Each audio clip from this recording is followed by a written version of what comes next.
Om Namo Bhagavate Vasudevaya. Bhagavad Gita as it is, chapter 7, text 22. Sataya Shraddhaya Yukta Tasya Radhanamihate Labhate cha tatah kaman mayaiva vihitan hitan. So Krishna says that person who is worshipping the demigod, Saha, Taya Shraddhaya Yuktaha, endowed with that faith in that particular demigod, Shraddhaya Yuktaha, Tasya Aradhanam Ihate, he starts to worship the demigod. Tasya Aradhanam Ihate, Shraddhaya Yuktaha, with faith given by Krishna. And what happens as a result of that Aradhana? Do they get that material results in return by such worship? Yes, Krishna says yes. Labhate, labhate cha tataha kaman, whatever desires they had and how why they are worshipping, they get that results. Labhate cha tataha kaman, and who is actually giving those? Is that being given by the demigods? No. Mayaiva vihitan hitan. It is being given by Krishna only. Mayaiva vihitan. It is Krishna only giving that. So, multiple points to understand here.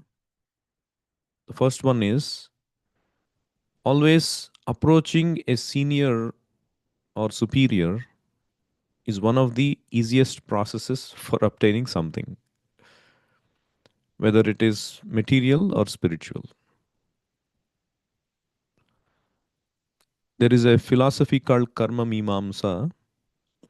It says that we don't need anybody to grant benediction. It is just pure hard work, and the results will come. Even if there is God, He has to oblige based on our result, based on our work. This is called karma mimamsa. But actually, one thing that they forget is that the sanction of the authority is also needed. It's not that you qualify yourself, automatically you will be getting that, but the sanction also is needed. Just like you have to qualify yourself with a degree, but you have to be appointed as the judge if you have to be, if you are looking to become a judge. There are only few judges you can become. Only few judges are there. It has to be appointed. So there is this aspect of sanction.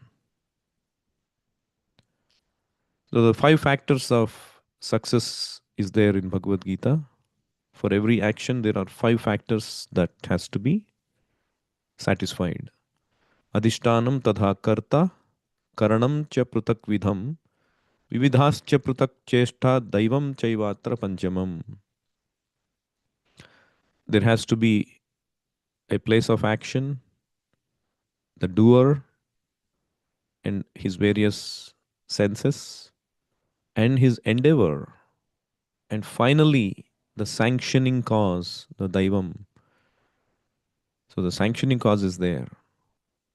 So in this case, the sanctioning cause, the daiva, is the demigod. But the background of that is Krishna.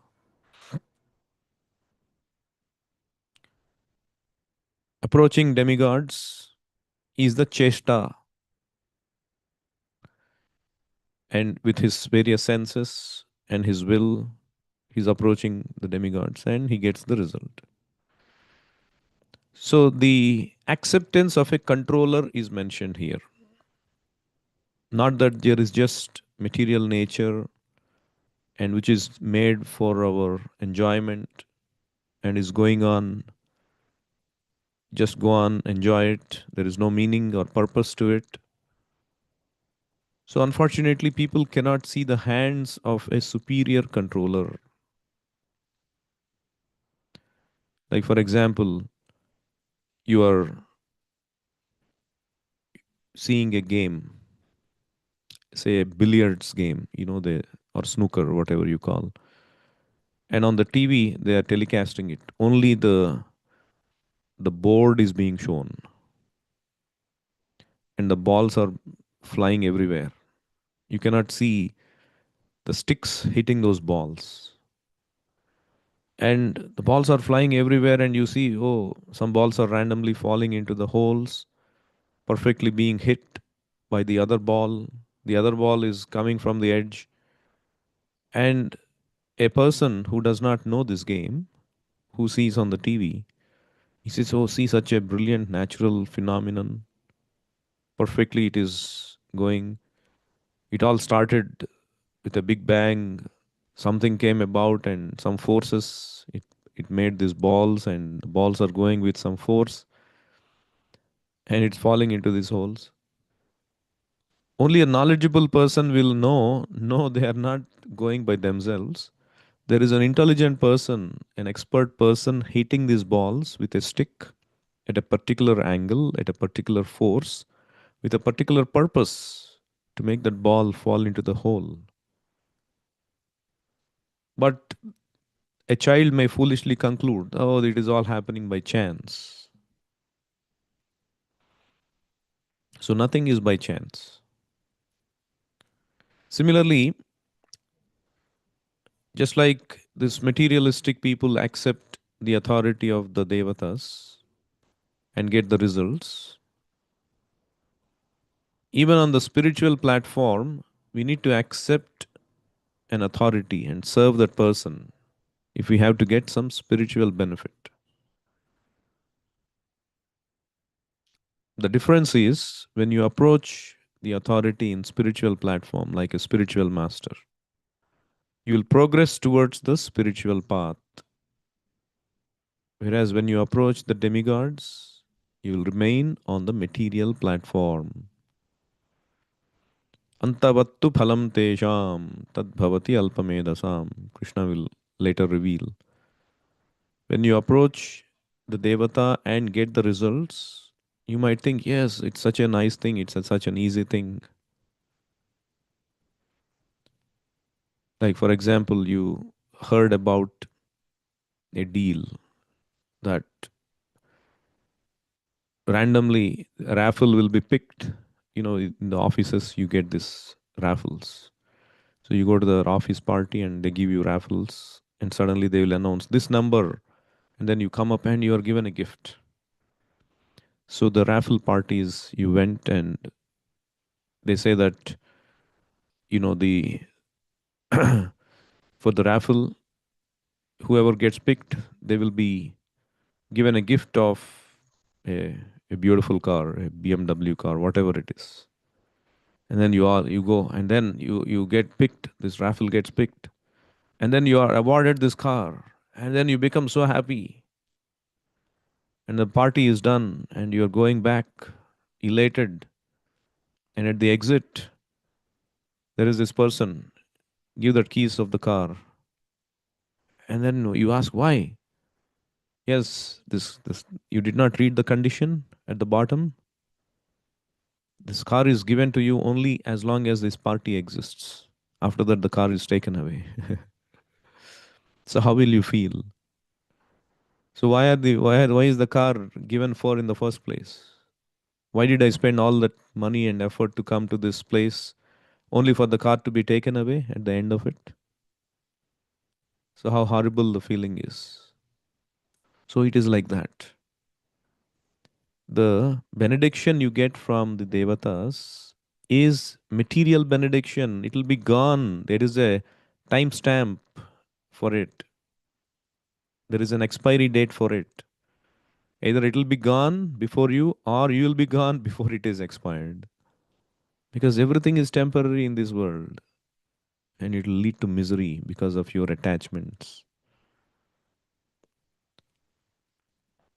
But the spiritual benefit will not go away. Whatever assets, spiritual assets you acquire, it will stay with you eternally. Krishna says, Neha bhikrama nashosti pratyavayo na vidyate swalpamapyasya dharmasya trayate mahato bhayat.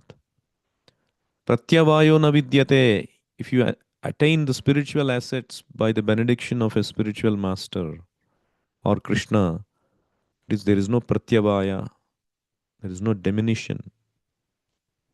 And if you attain even small asset, spiritual asset, it will save you. Trayate mahato bhayat. It will save you from degrading from your human birth. It will again give you at least a human birth from which you can practice again Krishna consciousness. And the second aspect of this verse is that the devatas, the demigods, are not independently powerful. They derive their power from Krishna, the Supreme Personality of Godhead.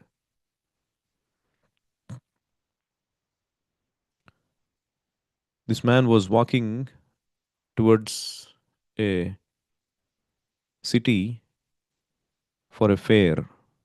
He was doing business. And everybody stopped while he was walking and was saluting and offering him obeisances. He's, he's a rich man from the village. And so he thought, see how powerful I am, how wonderful I am. And then he goes and finishes his business in the city and is coming back. And then nobody is even caring for him. And then he became mad and stopped one person and started to yell at him. See, you respected me, fell flat before me when I was going, and now you're not doing. And then he said, when you were going to the village, to the city, you were carrying these deities on your head. So respect is given to the deity, not you. You foolishly thought the respect was meant to you. And then he realized. So he was selling these deities. His business was to make the deities and sell. So he was going, the deities were all consumed, and then he was coming empty head. So, like that, the power of the demigods is because of the power of Krishna. The Brahma Samhita, Lord Brahma says, people worship Ganesha to remove the obstacles. And Ganesha does remove the obstacles. Vignan Vihantum. How does he get the power to remove the obstacles? Because he is worshipping the Supreme Lord Govinda, always meditating. Yatpada yugam vinidhaya kumbha dvandve pranama samaye saganadhiraja vignan vihantumalamasya jagatrayasya govindamadi purusham tamaham bhajami.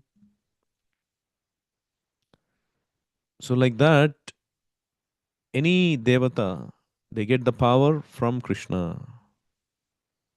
Whether it is Indra or whether it is Chandra or Surya or Durga, Chayeva Yasya Bhuvanani Bibharti Durga, she acts just as the shadow of Krishna. The sun is going around following the order of Krishna. Yasyagnaya Brahmati Sambhrita Kala Chakro. So they all derive their power from Krishna. So Prabhupada one time he gave this example.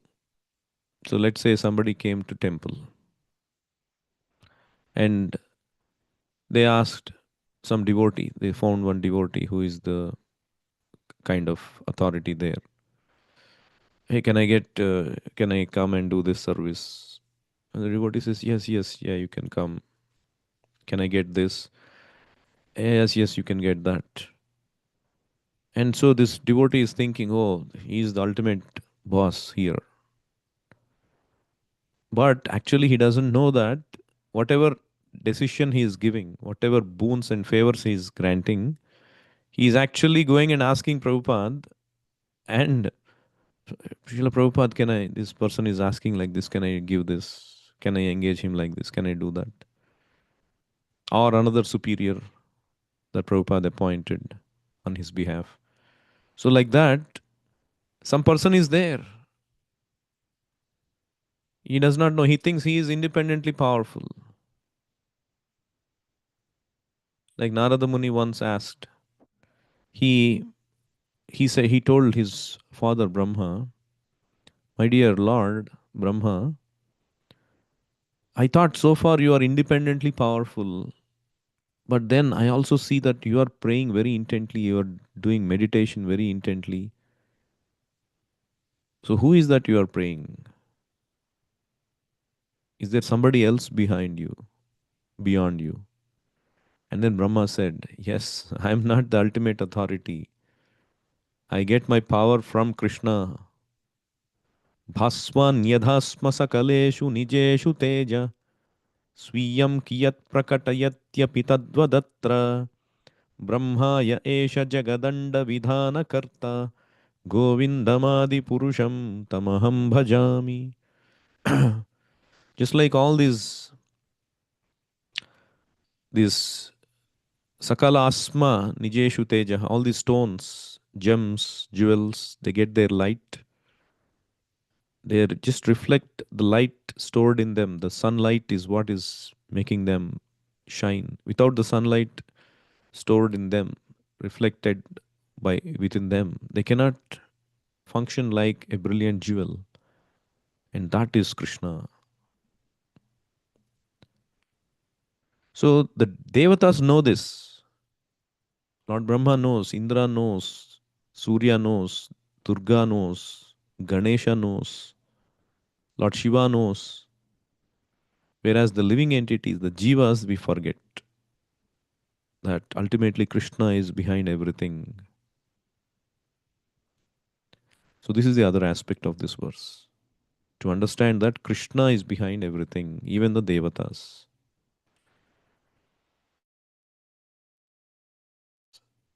Sometimes these Western monotheistic traditions, they frequently depict God to be jealous. They forbid the worship of any other god.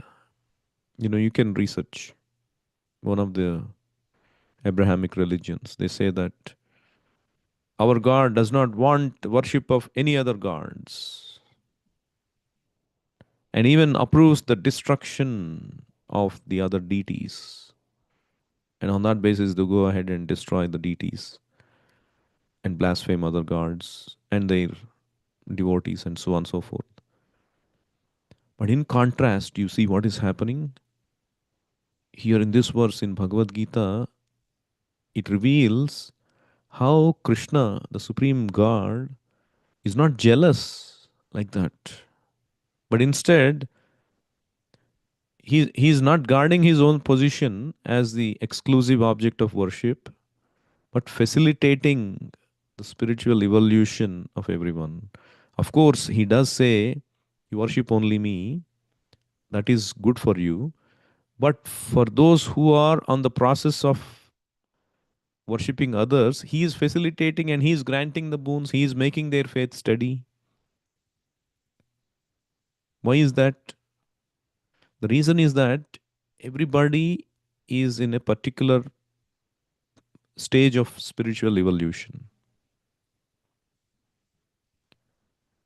Sometimes people ask why, if Krishna is only the ultimate object of worship, why even in the Vedas there are different personalities worship, different methods of worship? Why is that? There should have been just one God. The answer is, if there was only one God presented, then people will become atheists, because people are not at the stage, not everyone is at the stage of worshipping Vishnu or Krishna. It requires certain pious credits. So let's say you go to buy milk from a store. So let's say there is only one milk product, organic, the best quality milk, but let's say it costs $20. And then people say, no, forget it, I'm not going to buy this milk. I would rather go and, you know, steal some milk from somebody, steal the milk from, or make an ulterior quality of milk from something, drink something which is unhealthy, all these kind of things. So, just like that, if the Vedas did not provide lower options, people who are in the lower modes of Rajoguna, Tamoguna, who are not on the platform of Sattva who have enough pious credits to appreciate and worship Krishna or Vishnu, they will never take to Vedic literature. They will reject it and they will become atheists. They will live like animals.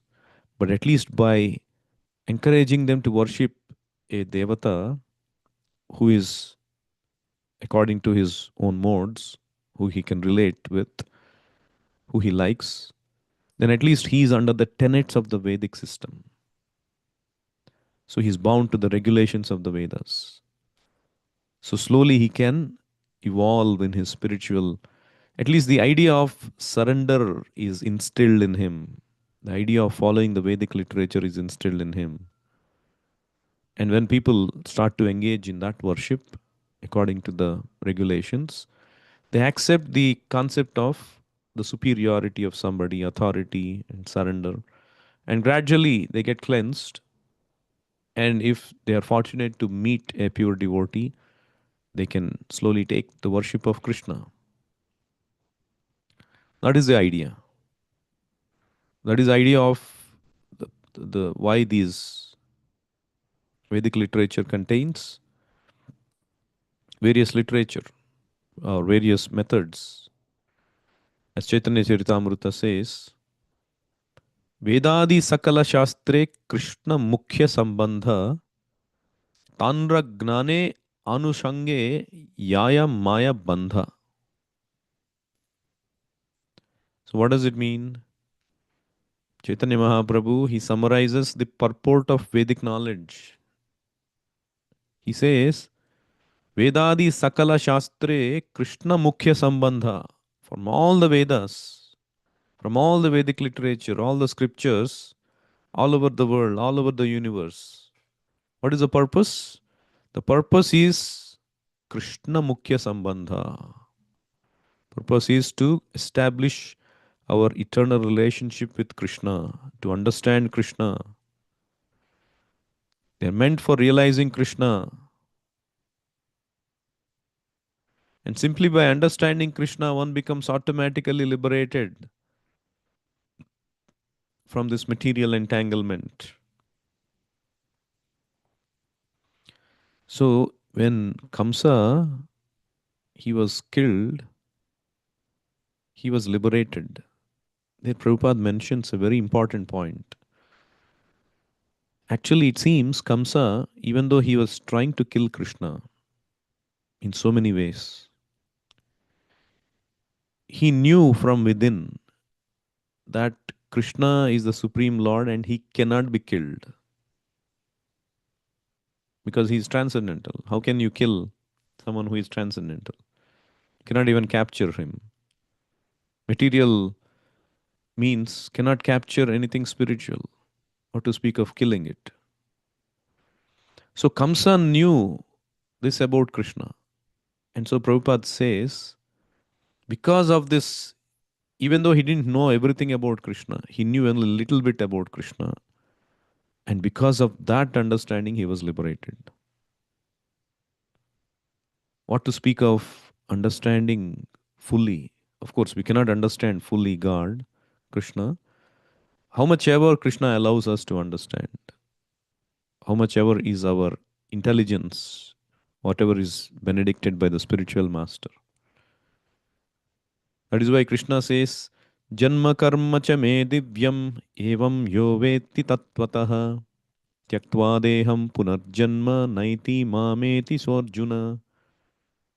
One who understands the janma, karma, chame divyam, the activities, the birth of Krishna, the form, the name of Krishna, they're all transcendental, not material. If one understands this, they will not get another birth. See, simply by understanding Krishna, one becomes automatically liberated from this material entanglement. So, a Krishna conscious person hasn't got to make separate endeavor and attempt to become liberated. The more you understand Krishna, the more you become liberated. Anushange means as a byproduct, you become liberated. As a byproduct of devotional service. Just see how wonderful Krishna consciousness is. And anybody who comes to Krishna consciousness, it is understood that all the purposes of all the Vedas, all the purposes of all the religions, everything is automatically accomplished. You taken to the highest thing. There is no other need, either for material boons, Krishna can take care of it, whatever is needed for you. If something you are not getting, even after approaching Krishna, that is not meant for you, you should understand. Hey, if I had gone to the Devata, I could have got that. Then you should understand that that is bad for you. The shopkeeper, you go to the shopkeeper and give the money and you ask, even if it is poison for you, he'll give. Because for a particular disease, particular medicine can act as a poison, if you don't know. But a knowledgeable well-wisher, he is not looking for a business. He will say, oh, this will act as poison for you. I will never give this to you. I'll stop here. Anyone has any questions or comments?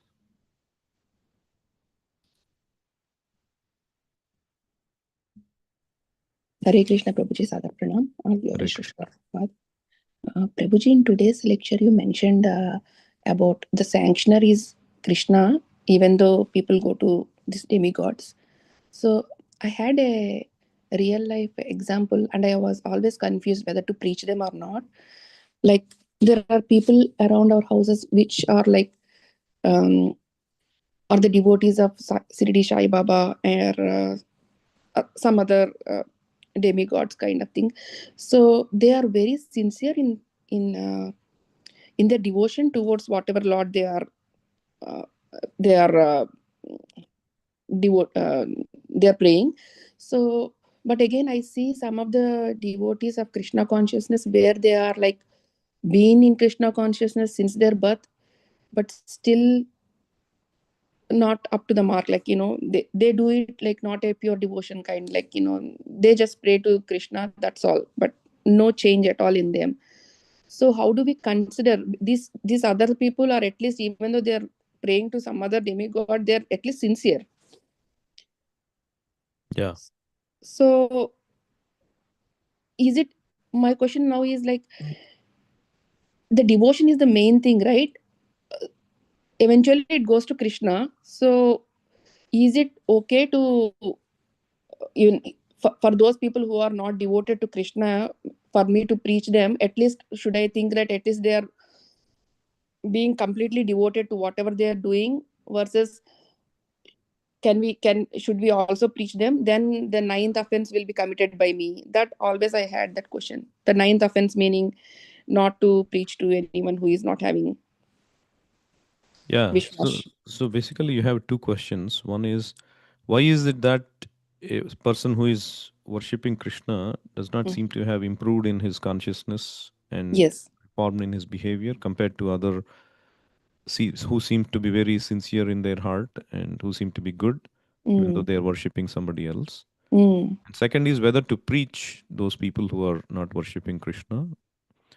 So these are the two questions, if I can Not summarize. worshipping Krishna meaning they are worshipping some form, like not like no god or something. They don't believe, like, to the Correct. people. You got my point, right? Yeah, yeah. They are Yeah. worshipping somebody, but Yeah. not Krishna. They are not atheists, I meant. Correct. Yeah. So the answer to the first question is, see, the jiva, the living entity, his journey is coming from many lifetimes. And Bhagavatam actually says, Aho batas swapachato gariyan yajjihvagre vartate nama tubhyam te pustapaste juhuvuhu sashnurarya.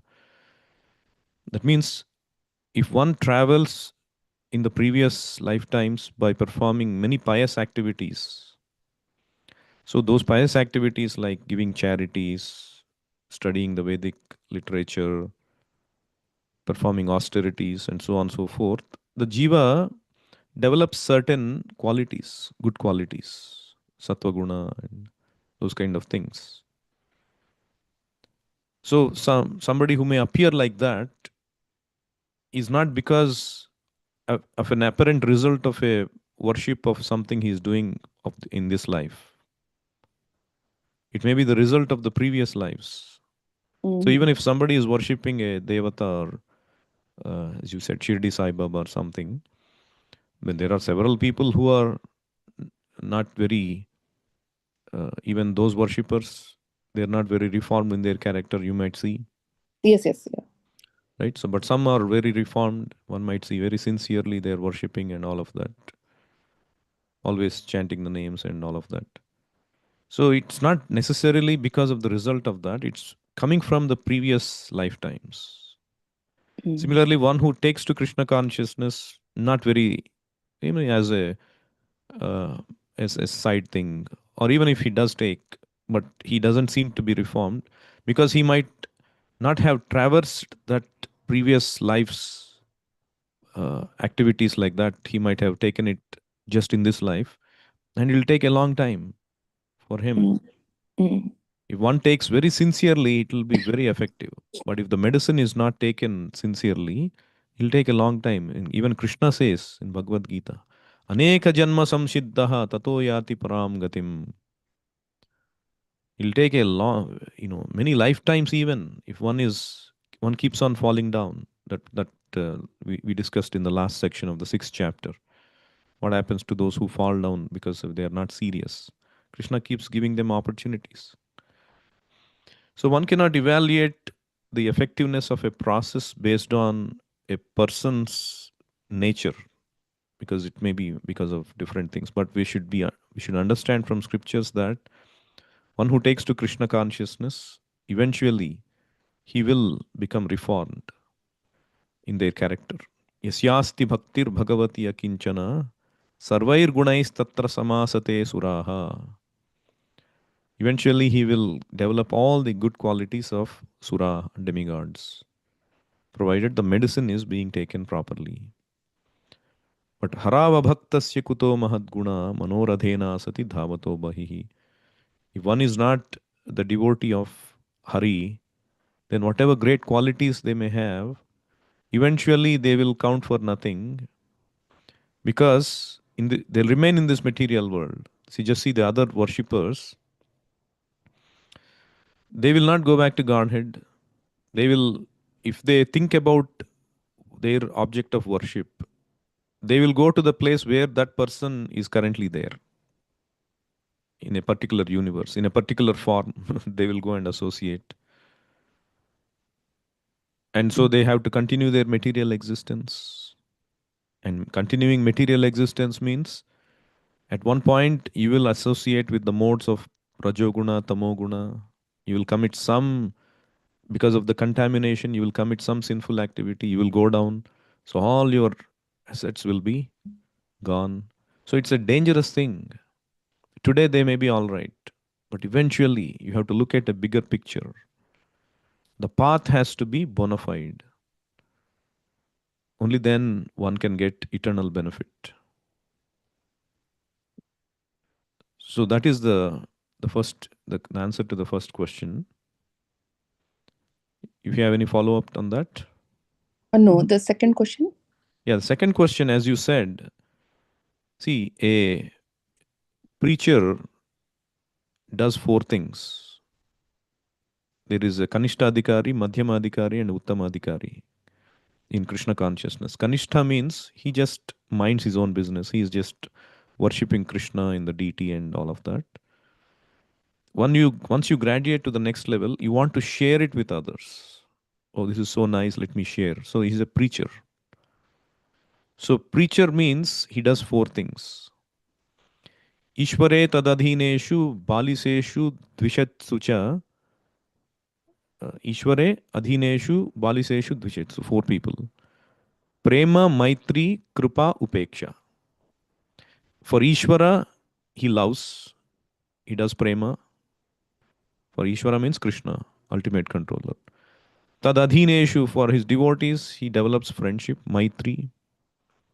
And for Baliseshu, for those who are innocent and eager to learn, he gives mercy, Krupa. And for those who are Dvishatsu, those who are envious, he does Upeksha, he ignores.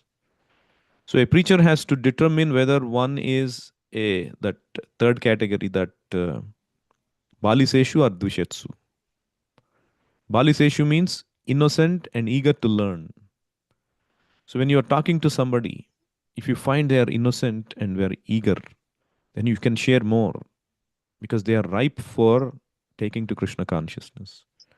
But if they display the traits of being atheistic, even sometimes apparently atheistic, it will melt away when you present the proper arguments. Apparently envious people, you can, if you push it a little bit, then you will understand they are actually innocent, but they're just brainwashed into a different thing.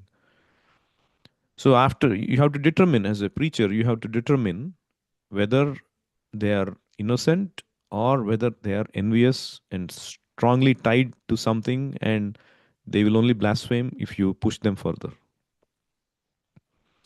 Like we were distributing books a couple of weeks ago outside the store, and we met this middle-aged man who was a Muslim, and we didn't know he was Muslim, and so we kept on giving the book, and he was saying, "No, this is religion," and then I don't want to take it. So we said, "No, religion means, it tells you what to do exactly, but this is book helps you discover for yourself what to do, and it's very scientific and all of that." We were explaining, and then eventually we figured out he was a Muslim. But then we could see that he was in two minds. He was interested in that book, very interested in that book, but his previous background is not letting him to take that. So we encouraged him, "Oh, you can please take and you study and figure it out yourself. And if you don't like, you can come back and give it back to us." So he took the book and went. So maybe if he will read, he will understand and become more enlightened. So like that, we have to determine if one is envious or one is open, innocent. Then we should approach everybody and share that knowledge. Hey, this is the right path. And one who is fortunate, they will take. But if you determine they are strongly attached to something, there is no point, because they will commit offenses. They will talk back and offend Krishna and the holy name. And as you said, the ninth offense will come into play. One should not preach the glories of the holy name to those who don't believe, or the atheists, or to the envious. Hope that helps. Yes, Prabhuji, because I'm surrounded by people who are completely dedicated to something else. So when I wanted to invite them to my home, I am just afraid. Like they think that they think Krishna is also part of that thing, but then Correct. um, Yeah. so. Yeah. And one more question, Prabhuji. Yesterday I was flying, and then one person was sitting next to me, and I was preaching. I was chanting, and then he was asking me what I was doing, and then I explained. And he said that, is that a religion or is that a Hindu god? And what is it all about? It is about Krishna consciousness and all. I said, and then he eventually pointed me, asking, "But you're saying Krishna. Krishna means you're saying a name that means it is related to some Hindu god or something, right?" I heard about that, and then they're still thinking it is like God related. So how do we convince them? So you're saying, how do we convince that this is not sectarian, or how do we convince that the name is not different from God? I didn't get the question. Sectarian, because those are all American people. So how do I? Sectarian, yes. So you can say that this is not sectarian. The all the scriptures, they say to glorify the name of God, whatever scripture it is. You take whatever scripture, there are statements that the ultimate thing is to glorify the name of God. It is there in our Shastra, Vedic Shastra, Christianity, Islam, uh, Jainism, Buddhism, and even the, what is that called? The Judaism. Everywhere the name of God should be praised. So you can say, Prabhupada actually said in several places. In one lecture, he was saying, you, at the end, he was having a conversation with one person. Why should I chant Krishna's name? He said, you, whatever scripture you believe, there must be a name of God in that scripture.